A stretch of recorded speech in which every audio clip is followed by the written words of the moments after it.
Hello বন্ধুরা, আসসালামু আলাইকুম। আশা করি সবাই ভালো আছেন এবং সুস্থ আছেন। আজকে আমরা দেখাবো কিভাবে আইস লেবুর শরবত তৈরি করতে হয়। আমরা জানি যে বাংলাদেশে এখন বিদ্যুৎ থাকে না, দিনে প্রায় ৩-৪ ঘন্টা বিদ্যুৎ থাকে না, আর অনেক গরম, বাইরে তো যাওয়াই যায় না গরমের কারণে। তো আমরা যারা অফিস করি তাদের জন্য এই শরবতটি খুবই গুরুত্বপূর্ণ। আমরা অফিস থেকে আসার পরে ক্লান্ত হয়ে পড়ি। আপনারা যদি এই শরবতটি বানিয়ে খান তাহলে অবশ্যই আপনাদের ক্লান্তি দূর হবে। এই শরবতের সুবিধা হচ্ছে যতক্ষণ পর্যন্ত আইস গলবে ততক্ষণ পর্যন্ত আপনারা এই শরবতটি খেতে পারবেন।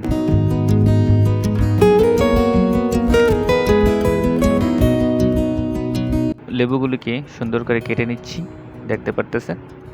আপনারাও সুন্দর করে কাটবেন যাতে লেবুগুলি চিপা সহজ হয়।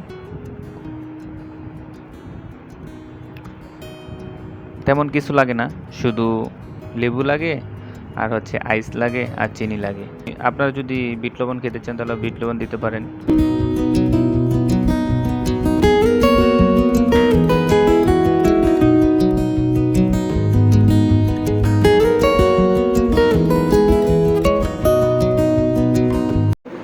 আমি আইসের খণ্ডটুকু ভেঙে নিচ্ছি। আমার আইসের খণ্ডটা অনেক বড়, তো ওই জন্য আমি ভেঙে নিচ্ছি।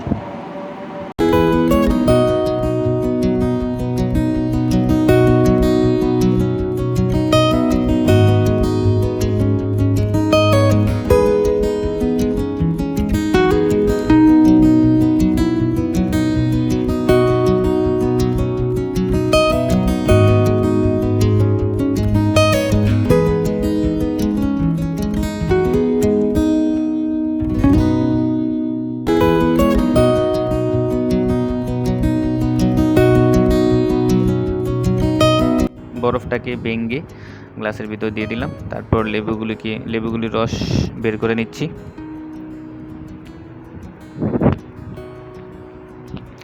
বাংলাদেশে এখন যে অবস্থা, এই গরমে, তাছাড়া দিনে কারেন্ট থাকে না, 1 ঘন্টা করে কারেন্ট থাকে না ঢাকা শহরে, আর গ্রামে তো থাকেই না। আল্লাহ জানে সামনে কি হয়।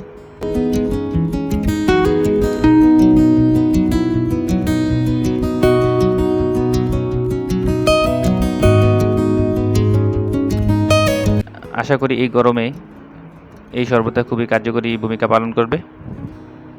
খুব কম সময়, এটা আপনি শুধু বরফ আর লেবু হলেই হয়, তেমন কিছু লাগে না। তো আমি বরফের পানি থেকে কিছু পানি দিয়ে নিচ্ছি। এখন আমি সুগার দিব। আমি একটু বেশি করে চিনি দিচ্ছি, কারণ চিনিটা নিচে থাকবে আর বরফটা আস্তে আস্তে গলবে, চিনিটাও আস্তে আস্তে গলবে। চিনি দেওয়ার পরে হালকা নেড়ে নেবেন।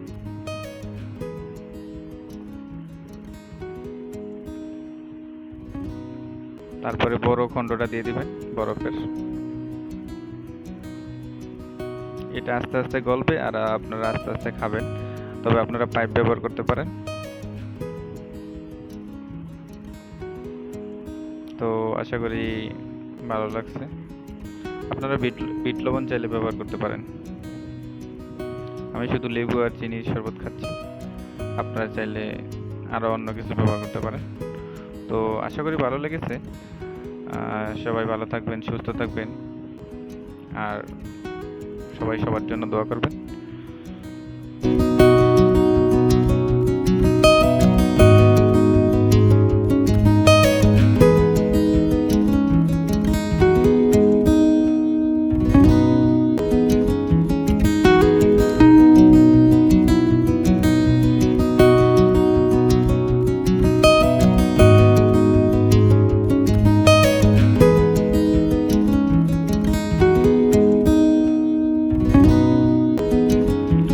ভিডিওটি দেখার জন্য অনেক অনেক ধন্যবাদ।